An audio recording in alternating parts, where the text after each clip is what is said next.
السلام علیکم، welcome to best T V اور میں ہوں شیخ عنایت۔ تو جناب آج پھر آپ کے ساتھ حاضر ہوئے ہیں ایک بہت ہی اچھی انفارمیشن لے کر کہ جو لوگ عراق میں آنا چاہتے ہیں، عراق میں کام کے لیے آنا چاہتے ہیں، ادھر مزدوری کرنا چاہتے ہیں، ان کے لیے بہت اہم معلومات لے کر حاضر ہوئے ہیں۔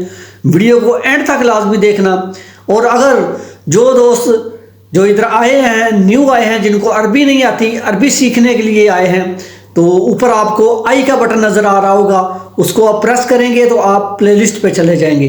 تو ادھر آپ کو تقریباً 65-60 ویڈیوز آپ کو ملیں گی، تو وہ آپ ساری دیکھیں تو انشاءاللہ آپ کو عربی آنا شروع ہو جائے گی۔ تو چلتے ہیں موضوع کی طرف۔ اس سے پہلے چینل کو سبسکرائب کر لیں اور بیل آئیکن کو لازمی دبا دیں تاکہ جب بھی میں کوئی نئی ویڈیو یا نئی انفارمیشن لے کر آؤں تو آپ تک سب سے پہلے پہنچے۔ تو جناب آج کے جو ویڈیو کا ٹاپک ہے وہ یہ ٹاپک ہے کہ آج کل پاکستان میں بہت زیادہ سکیم ہو رہے ہیں، اور جو دوست عراق میں آنا چاہتے ہیں، کیونکہ پاکستان میں ایسے حالات بن چکے ہیں، 100 میں سے 80 لوگ اگر پاکستان سے باہر کہیں ملک میں جانا چاہتے ہیں تو 80%، 100 میں سے 80% جو ہیں وہ عراق کے لیے اپلائی کرتے ہیں، عراق آنا چاہتے ہیں۔ تو سب دوستوں کا سوال یہ ہے کہ کیا ویزا مل رہا ہے؟ تو جی ہاں، بالکل ویزا مل رہا ہے، لیکن ویزا زیارت کا ویزا مل رہا ہے، اور زیارت کا ویزا ملنے کے بعد آپ ادھر آ کر غیر قانونی کام کرتے ہیں۔ تقریباً 100 میں سے 95% لوگ ادھر غیر قانونی کام کرتے ہیں۔ باقی دوسری بات یہ ہے کہ اگر کوئی بھی ایجنٹ آپ کو سبز باغ دکھائے کہ اگر آپ ادھر سے ڈپورٹ ہو کر گئے ہیں تو آپ وہ بولے کہ میں آپ کو لے کر جاؤں گا، ویزا لگ جائے گا، جی ہاں بالکل ویزا آپ کے پاسپورٹ پہ لگ جائے گا، اور اگر بائی ایئر آپ آ جاتے ہیں تو آپ کو ایئرپورٹ سے واپس بھیج دیا جائے گا۔ وہ آپ سے تمام پیسے جو لے گا وہ پیسے آپ کے جاتے رہیں گے۔ یہ بہت احتیاط کرنی ہے، اور پاکستان میں اگر آپ نے آنا ہے تو بہت چن کے آدمی کسی کو دیکھنا ہے جو بہت اچھے اخلاق کا یا اچھا انسان ہے، جس کو آپ جانتے ہیں یا جانتے نہیں ہیں، کسی ایسے انسان کی ضمانت میں آپ آگے اس سے بات کریں کہ بعد میں آپ کو مشکل کا سامنا نہ کرنا پڑے۔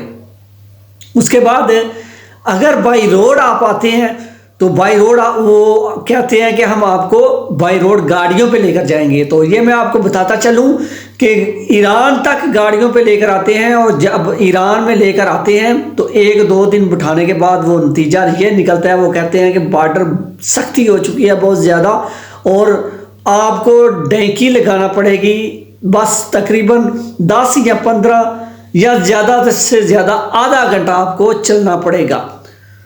تو اس طرح پیچھے سے لے کر آتے ہیں اور آگے سے ڈینکی لگوا دیتے ہیں۔ تو اگر آپ نے بائی روڈ آنا ہے تو اپنا ذہن یہ بنا کر آنا ہے کہ ہم نے ڈینکی لگانی ہے۔ تو اپنے ساتھ چھوٹا سا کوئی بیگ لے کر آئیں، تھوڑا سامان لے کر آئیں، کیونکہ ڈینکی لگاتے وقت آپ کو دوڑنا بھی ہوگا، آپ کو بہت اونچی جگہ پہ بھی چڑھنا ہوگا، اترنا بھی ہوگا، تو اپنے ساتھ وزن کم لے کر آئیں اگر بائی روڈ آپ نے آنا ہے۔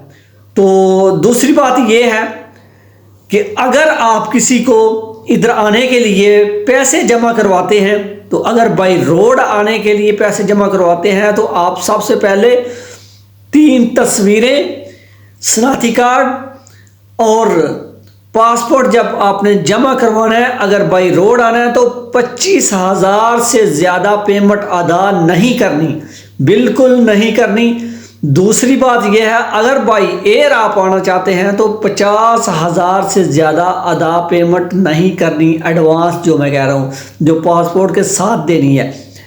اس کے بعد جب آپ کا ویزا آ جائے گا یا اپروول آ جائے گی، آپ بائی ایئر آنا چاہتے ہیں تو اپروول آئے گی، اگر بائی روڈ آنا چاہتے ہیں تو ویزا آئے گا، اگر بائی روڈ آنا چاہتے ہیں تو ویزا آئے گا۔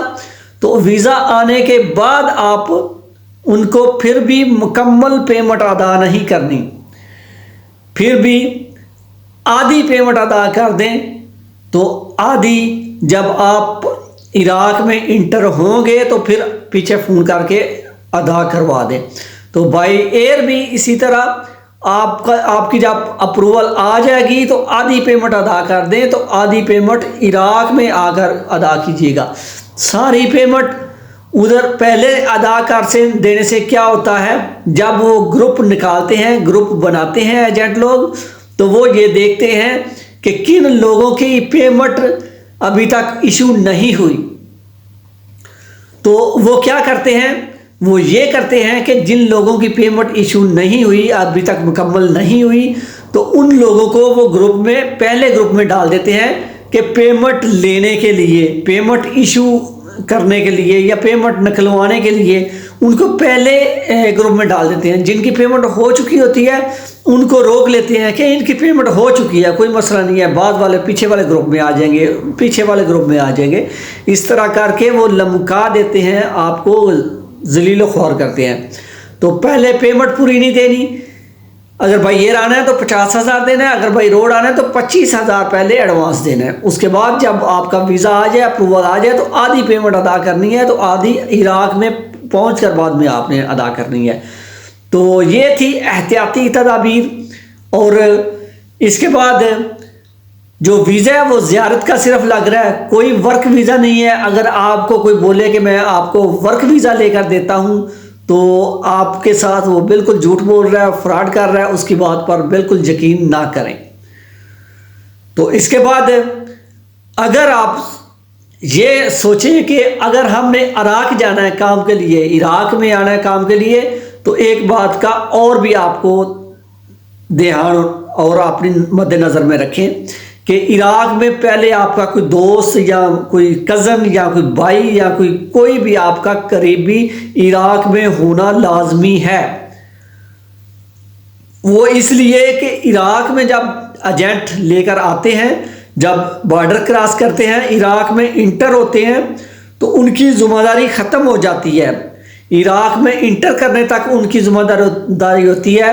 کوئی ایجنٹ کام پہ لگوانے کی ذمہ داری نہیں لیتا یا رہائش میں رکھنے کی ذمہ داری نہیں لیتا. یہ میں آپ کو پہلے بتا رہا ہوں. پاکستان وہ آپ کو کہیں گے ہم یہ ایسا کریں گے ویسا کریں گے, لیکن جب عراق کا بارڈر انٹر کرتے ہیں, عراق میں آدمی انٹر ہوتا ہے, تو وہ کوئی ذمہ داری نہیں لیتے. ٹھیک ہے.